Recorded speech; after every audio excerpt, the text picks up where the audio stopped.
Hello students, आज हम फिर आपके सामने हाजिर हैं एक नया टॉपिक लेकर।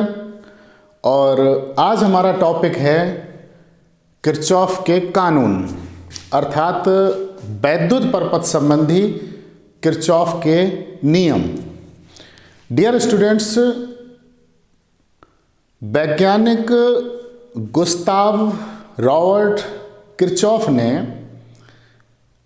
इलेक्ट्रिक इंजीनियरिंग से संबंधित दो बहुत ही महत्वपूर्ण नियम दिए, क्योंकि इनके नियम से पहले किसी भी वैद्युत परपथ में, किसी भी जटिल वैद्युत परपथ में वोल्टेज और धारा का मान ज्ञात करने के लिए ओम के नियम का पालन किया जाता था। ओम के नियम से वोल्टेज और धारा ज्ञात की जाती थी। तो कभी कभी जटिल इलेक्ट्रॉनिक सर्किट में वोल्टेज और धारा का मान ज्ञात करने में थोड़ी सी दिक्कत होती थी ओम के नियम से। तो वैज्ञानिक गुस्ताव रॉबर्ट किरचॉफ, जो कि जर्मन वैज्ञानिक थे, यूनिवर्सिटी में प्रोफेसर भी थे, इन्होंने सन 1845 में वैद्युत परपथ संबंधी दो नियम दिए, जिन्हें हम प्रथम नियम और द्वितीय नियम के नाम से जानते हैं। डियर स्टूडेंट्स, इलेक्ट्रिक इंजीनियरिंग में इनका इतना ज़्यादा योगदान है कि इनको सीधा सीधा किरचॉफ के कानून कहा जाता है। किरचॉफ के कानून। तो आइए देखते हैं किरचॉफ के दोनों कानून क्या हैं। डियर स्टूडेंट्स, किरचॉफ के वैद्युत परपथ संबंधी नियम अर्थात Kirchhoff's laws related to electric circuit. तो वैद्युत परपथ संबंधी वैज्ञानिक गुस्ताव रॉबर्ट किरचॉफ ने दो नियम दिए। तो उसमें है ये पहला नियम, जिसको बोलते हैं KCL। जी हाँ, KCL, Kirchhoff's current law. Kirchhoff's current law यानी कि KCL। और KCL को डियर स्टूडेंट्स बोलते हैं संधि का नियम या धारा का नियम। संधि का नियम या धारा का नियम, या फिर हम इसको बोलते हैं जंक्शन का नियम या बिंदु का नियम या नोड का नियम। नोड, जी हाँ, धारा का नियम या संधि का नियम या बिंदु का नियम या जंक्शन का नियम या नोड का नियम। हम किरचॉफ के पहले नियम को इन सभी में से किसी भी नाम से पुकार सकते हैं। तो डियर स्टूडेंट्स, पहला जो किरचॉफ का नियम है, जिसे हम संधि का नियम या धारा का नियम कहते हैं। डियर स्टूडेंट्स, एक बात और हम आपको बता दें कि किरचॉफ्स के जो नियम हैं, किरचॉफ के जो कानून हैं, ये बोर्ड एग्जाम की दृष्टि से बहुत ही महत्वपूर्ण हैं।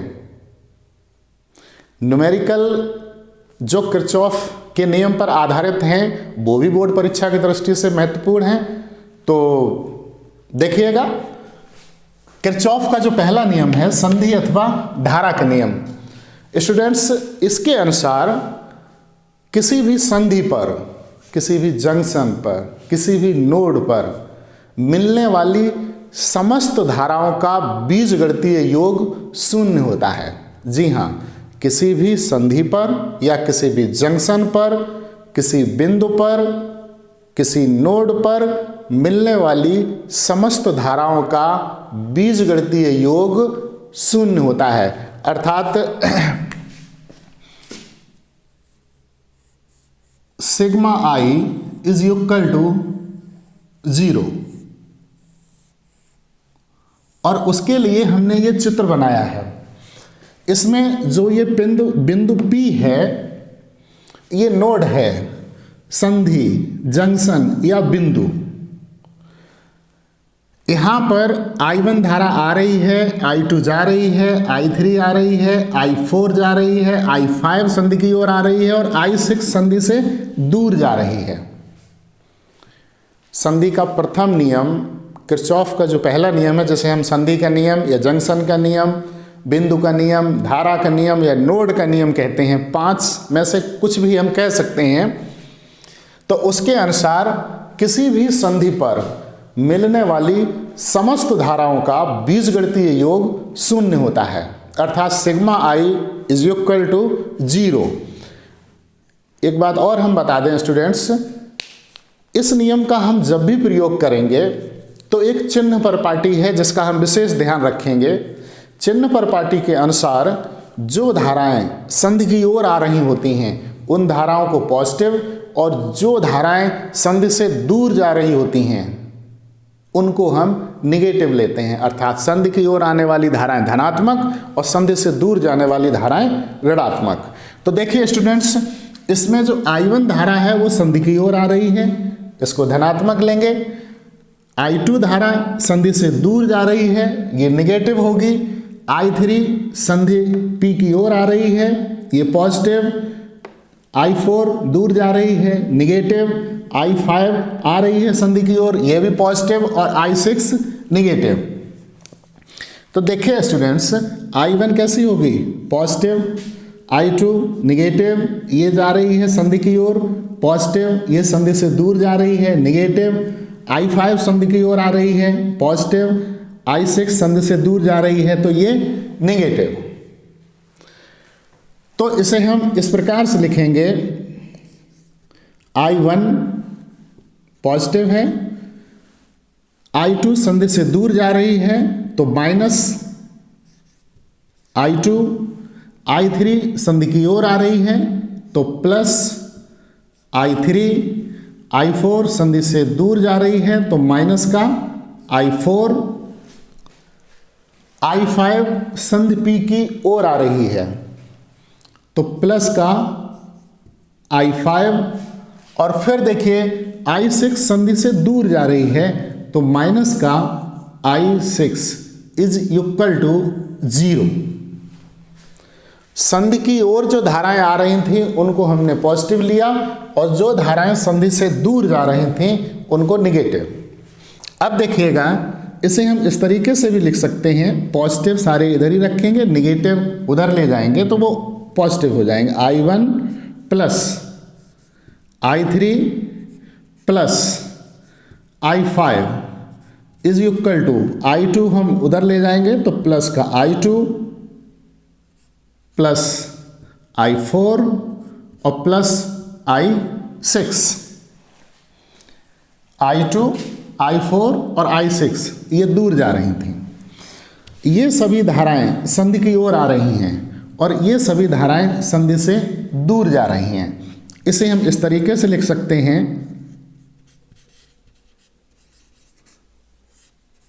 संधि की ओर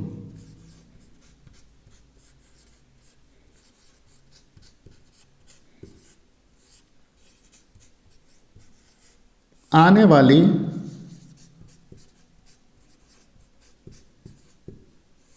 धाराओं का योग इज इक्वल टू संधि से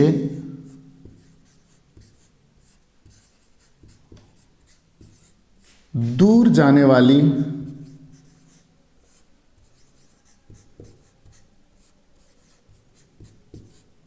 धाराओं का योग।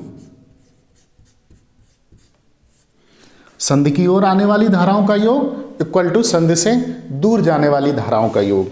डियर स्टूडेंट्स, जो किरचॉफ का पहला कानून है वैद्युत पर्पस संबंधी, जो किरचॉफ का पहला कानून है उसके अनुसार संधि की ओर आने वाली धाराओं का योग किसी भी संधि से दूर जाने वाली धाराओं के योग के बराबर होता है। इसको हम इस प्रकार से भी कह सकते हैं। डियर स्टूडेंट्स, संधि का जो पहला नियम है, किरचॉफ का जो पहला नियम है जिसे हम संधि या नोड का नियम कहते हैं, उसके अनुसार किसी भी संधि पर मिलने वाली समस्त धाराओं का बीजगणितीय योग शून्य होता है। उसको हम इस प्रकार से भी लिख सकते हैं, बोल सकते हैं कि संधि की ओर आने वाली धाराओं का योग संधि से दूर जाने वाली धाराओं के योग के बराबर होता है। डियर स्टूडेंट्स, इस नियम को हम धारा का नियम कहते हैं। साथ ही साथ यह आवेश संरक्षण को व्यक्त करता है। आवेश संरक्षण को व्यक्त करता है, इसीलिए हम इसको धारा का नियम बोलते हैं। अब डियर स्टूडेंट्स, बात करते हैं किरचॉफ के द्वितीय नियम की।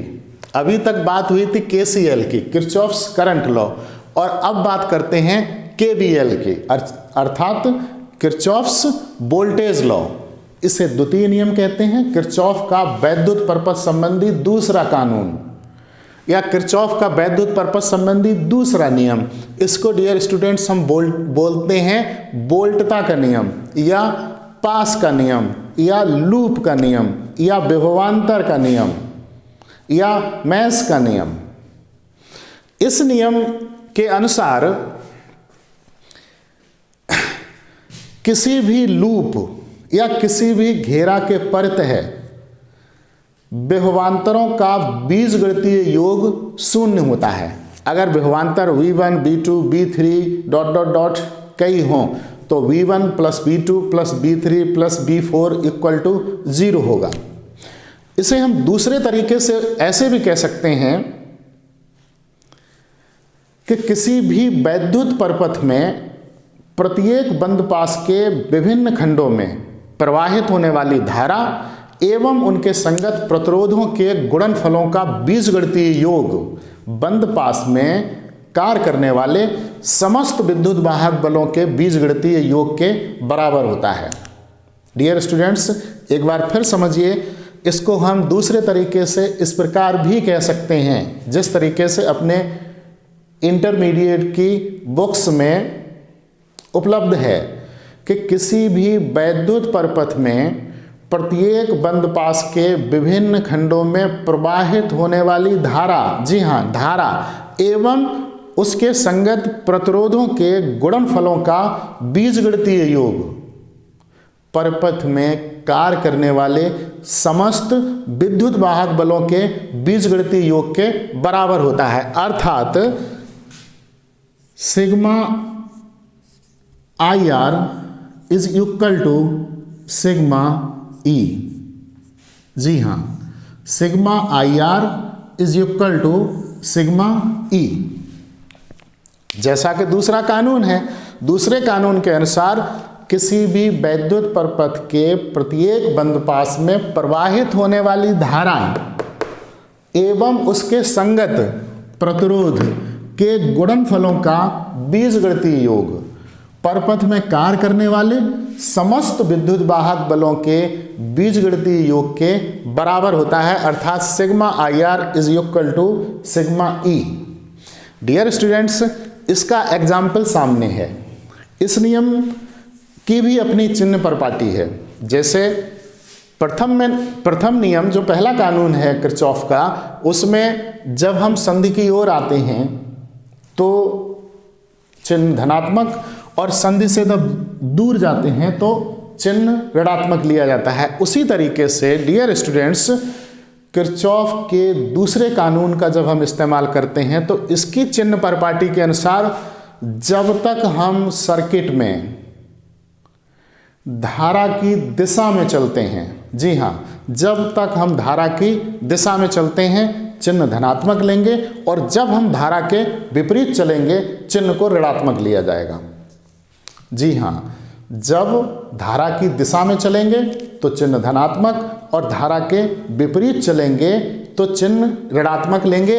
ये किरचॉफ के द्वितीय नियम को अप्लाई करते समय ये चिन्ह परपाटी इस्तेमाल करते हैं। दूसरी बात कि जब हम किसी सेल को उसकी ऋण प्लेट से धन प्लेट की ओर क्रॉस करेंगे, किसी सेल में जब हम उसकी ऋण प्लेट से धन प्लेट की ओर गुजरेंगे तो उस सेल का विद्युत वाहक बल धनात्मक, जी हाँ, जब हम सेल को ऋण प्लेट से उसके धन प्लेट की ओर गुजरेंगे तो सेल का विद्युत वाहक बल धनात्मक पॉजिटिव, और जब हम सेल के धन प्लेट से ऋण प्लेट की ओर गुजरेंगे तो उस सेल का विद्युत वाहक बल ऋणात्मक लिया जाएगा। डियर स्टूडेंट्स, एक बार फिर समझिए चिन्ह परपाटी। किरचॉफ का द्वितीय नियम इस्तेमाल करने में जब तक हम धारा की दिशा में चलते हैं, जी हाँ, जब धारा की दिशा में चलेंगे तो चिन्ह धनात्मक और धारा के विपरीत चलेंगे तो चिन्ह ऋणात्मक। साथ ही साथ जब हम किसी सेल से गुजरेंगे और सेल की जब हम ऋण प्लेट से उसके धन प्लेट की ओर गुजरेंगे तो सेल का विद्युत वाहक बल पॉजिटिव, यानी कि इलेक्ट्रोमोटिव फोर्स ईएमएफ पॉजिटिव। और जब हम किसी सेल के पॉजिटिव से निगेटिव की तरफ गुजरेंगे तो उस सेल का इलेक्ट्रोमोटिव फोर्स ईएमएफ अर्थात विद्युत वाहक बल निगेटिव लिया जाएगा, ऋणात्मक लिया जाएगा। अब देखिएगा स्टूडेंट्स, इस सर्किट में दो बंद पास हैं। बंद पास का मतलब होता है क्लोज्ड सर्किट, जो चारों तरफ से बंद हैं। बंद पास एक ये है और दूसरा ये है। तो इन दोनों को हम अलग अलग तरीके से सॉल्व करेंगे। तो देखिए स्टूडेंट्स, सबसे पहले बंद पास ए बी सी एफ ए। पहले स्टूडेंट्स थोड़ा सा समझ लीजिए, इस चित्र को समझ लीजिए। इसमें दो बंद पास हैं, बंद पास 1 और बंद पास 2। संपूर्ण परपथ में 3 प्रतिरोध हैं, R1, R2 और R3। R1, R2 और प्रतिरोध R3। 2 सेल हैं जिनके विद्युत वाहक बल E1 और E2 हैं। सेल E1 की धारा I1 है और सेल E2 की धारा I2 है। प्रतिरोध R1 में प्रवाहित धारा I1 और प्रतिरोध R2 में प्रवाहित धारा I2 है। प्रतिरोध R3 में प्रवाहित धारा I1 प्लस I2 है। चूंकि धारा सदैव धन सिरे से ऋण सिरे की ओर प्रवाहित होती है, तो स्टूडेंट्स देखिए, प्रथम सेल जिसका विद्युत वाहक बल E1 है, इसकी धारा ये I1 और इसकी धारा ये I2। तो बिंदु C पर किरचॉफ का पहला कानून इस्तेमाल हो जाएगा, वैद्युत परपथ संबंधी किरचॉफ का पहला कानून, कि संधि की ओर आने वाली धाराओं का योग संधि से दूर जाने वाली धाराओं के योग के बराबर होता है। तो स्टूडेंट्स देखिए, इधर से धारा I1 और इधर से ये धारा I2 आई, और ये कुल मिलाकर कितनी हो गई, I1 प्लस I2। इसलिए प्रतिरोध R3 में प्रवाहित धारा I1 प्लस I2 होगी। यहाँ पर भी I1 प्लस I2 होगी।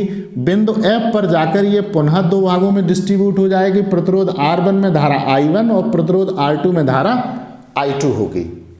कुल मिलाके हम आपको कहना ये चाहते हैं कि जो हमने एग्जाम्पल लिया है, इसमें 3 प्रतिरोध हैं, R1, R2 और R3। R1, R2 और R3 2 विद्युत सेल लिए हैं जिनके विद्युत वाहक बल क्रमशः E1 और E2 हैं। सेल E1 की धारा I1 और सेल E2 की धारा I2 है।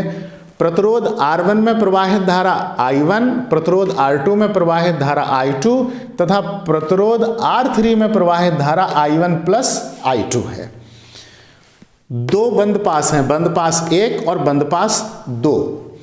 ये किरचॉफ के द्वितीय नियम के अनुसार हमने उसका फार्मूला लिख दिया, sigma IR equal to sigma E, अर्थात धारा और उसके संगत प्रतिरोधों के गुणनफलों का बीजगणितीय योग परपथ में कार्य करने वाले समस्त विद्युत वाहक बलों के बीजगणितीय योग के बराबर होता है।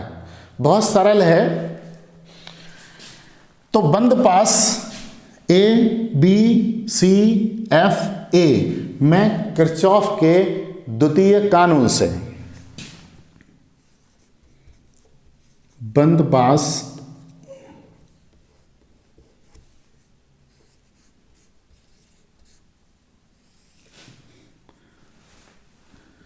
A B C F A में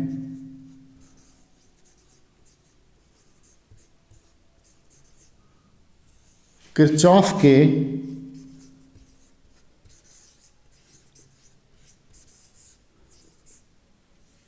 द्वितीय कानून से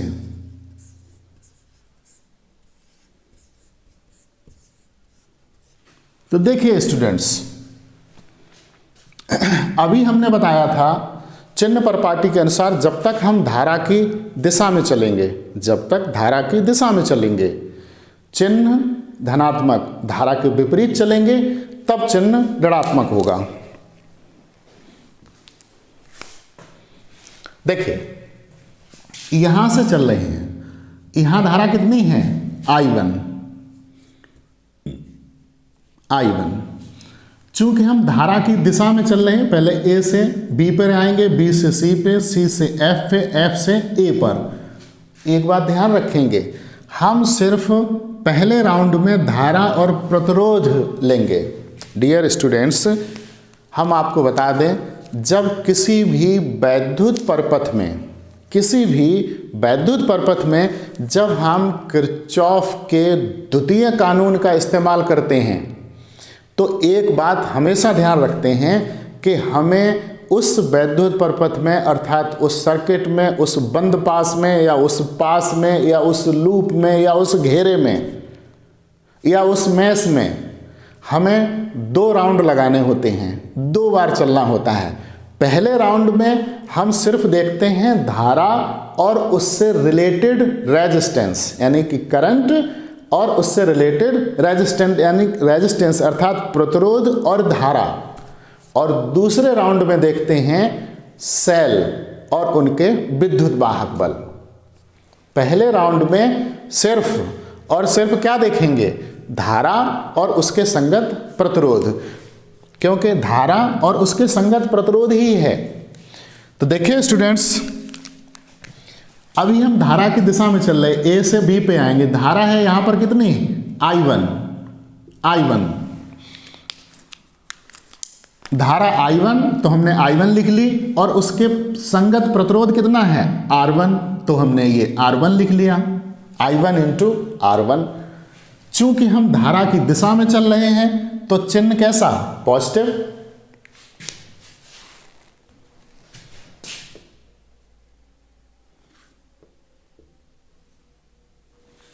चिन्ह पॉजिटिव। अब हम आ गए हैं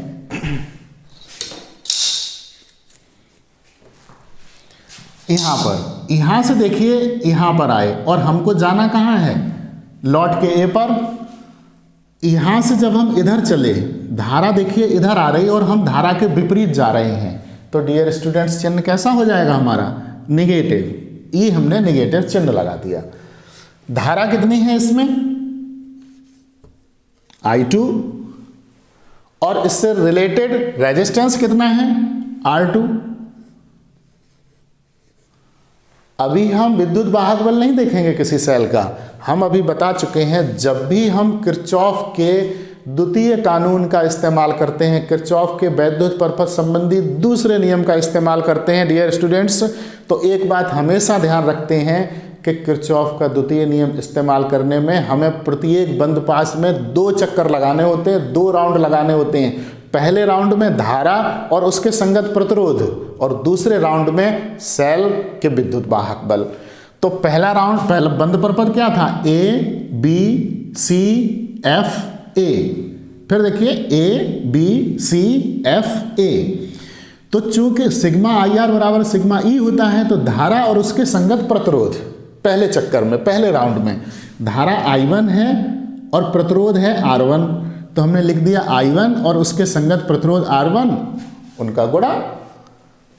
यहां से हम यहां पे आए, धारा वही है I1, यहां से हमें जाना कहां है, A पर, तो धारा कितनी है I2, लेकिन धारा इधर आ रही है और हम धारा के विपरीत जा रहे हैं, और चिन्ह प्रपाटी के अनुसार धारा के विपरीत चलने पर चिन्ह लिया जाएगा निगेटिव, तो हमने निगेटिव चिन्ह लगा लिया। यहां पर चिन्ह कैसा है, पॉजिटिव। धारा कितनी है I2 और इसके संगत प्रतिरोध कितना है R2। यहां पे आ गए, यहां से फिर हम यहीं पे आ गए, यानी कि धारा और प्रतिरोधों का खेल खत्म हो गया।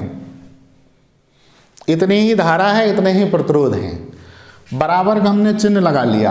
अब दूसरा राउंड लेंगे। दूसरे राउंड में अभी हमने बताया कि पहले राउंड में धारा और प्रतिरोध देखते हैं और दूसरे राउंड में सिर्फ विद्युत वाहक बल। अब हम धारा और प्रतिरोध को नहीं देखेंगे, सिर्फ सेल देखेंगे। सेल देखेंगे, सेल देखकर हम उनके विद्युत वाहक बल लिखेंगे।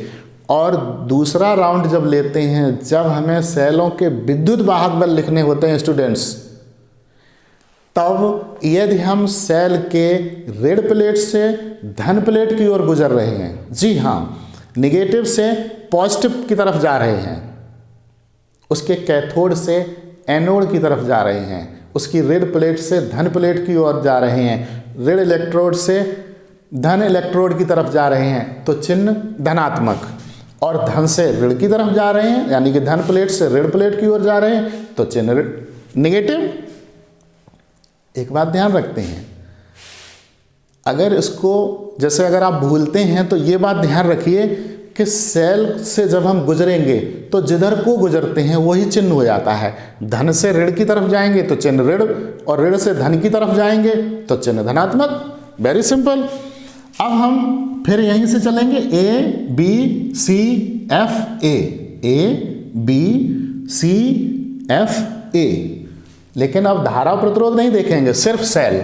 देखिए ए से बी पे आइए, ये देखिए सेल पड़ा जिसका विद्युत वाहक बल है E1। जब हम ए से बी पे आ रहे हैं तो देखिए इसकी ऋण प्लेट से हम धन प्लेट की ओर गुजर रहे, और हमने आपको बताया कि जिस साइड गुजरते हैं वही चिन्ह लिया जाता है। तो चिन्ह कैसा? पॉजिटिव। और इसका विद्युत वाहक बल कितना?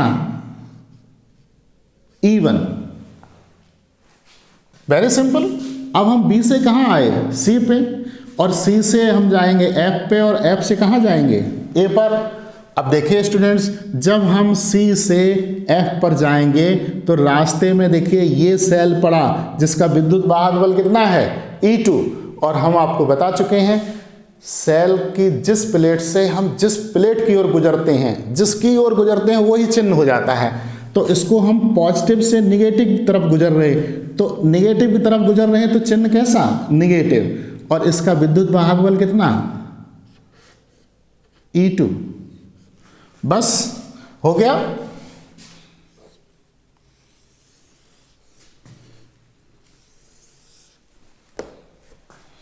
अब देखिए स्टूडेंट्स, अब हम दूसरा बंद पास लेंगे। अब बंद पास कौन सा होगा? F C D E F, F C D E F, यानी कि दूसरा बंद पास, दूसरा लूप, दूसरा घेरा, दूसरा मैश या दूसरा पास, closed circuit.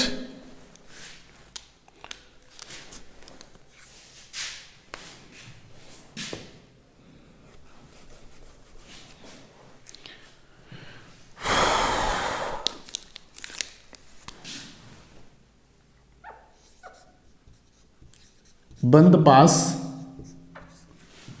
F C D E, F C D E F में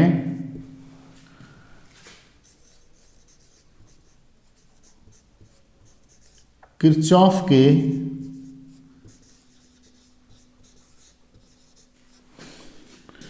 द्वितीय कानून से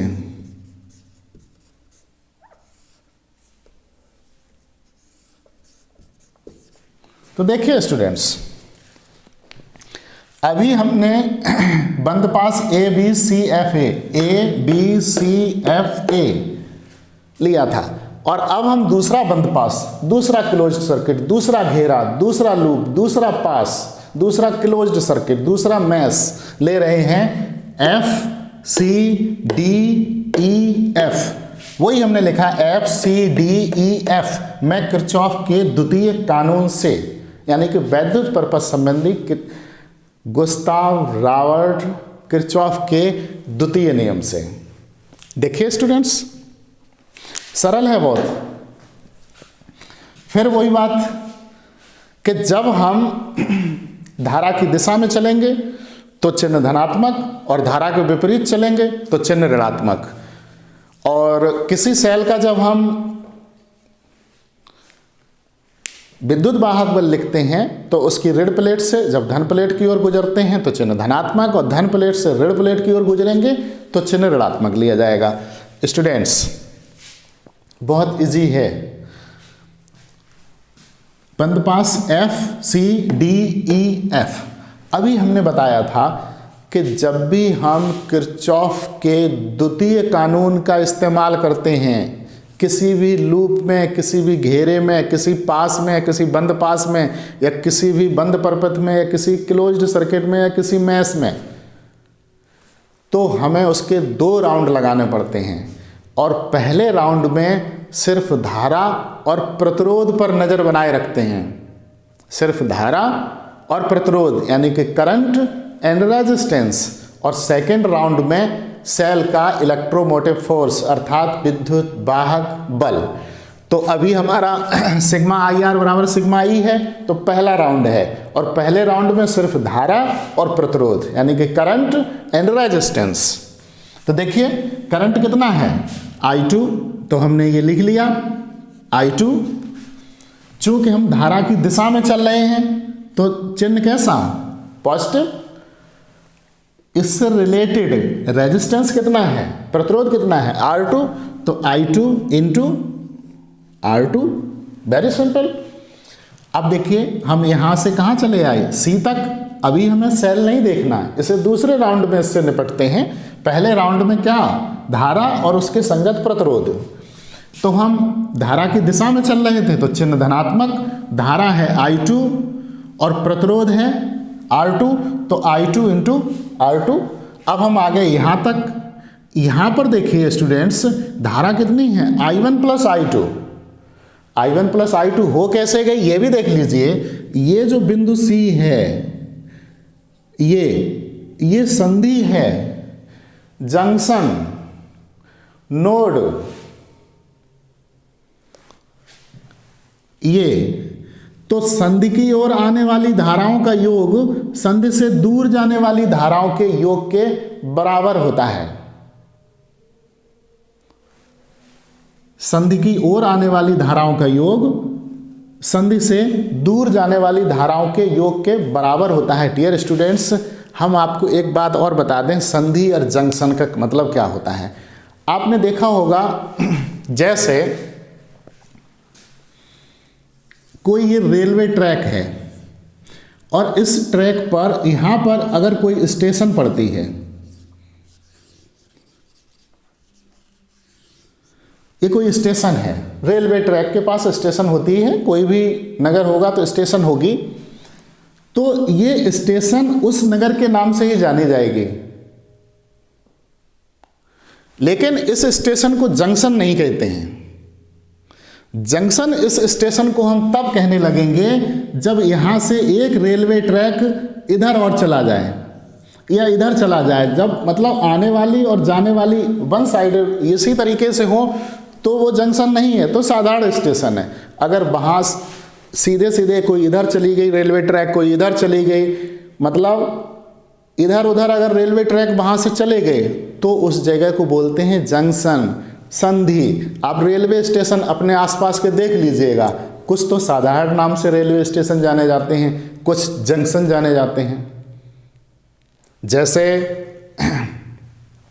कानपुर में देख लीजिए, कानपुर सेंट्रल जंक्शन है, रावतपुर जंक्शन नहीं है। तो जंक्शन का मतलब आप समझ गए, संधि, जंक्शन, नोड, गांठ। क्या बता रहे थे, दूसरा नियम इस्तेमाल करते हैं,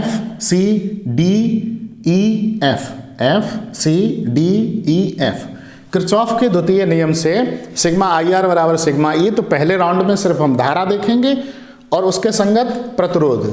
तो धारा की दिशा में चल रहे थे तो चिन्ह हो गया पॉजिटिव, धारा है I2 और प्रतिरोध है R2।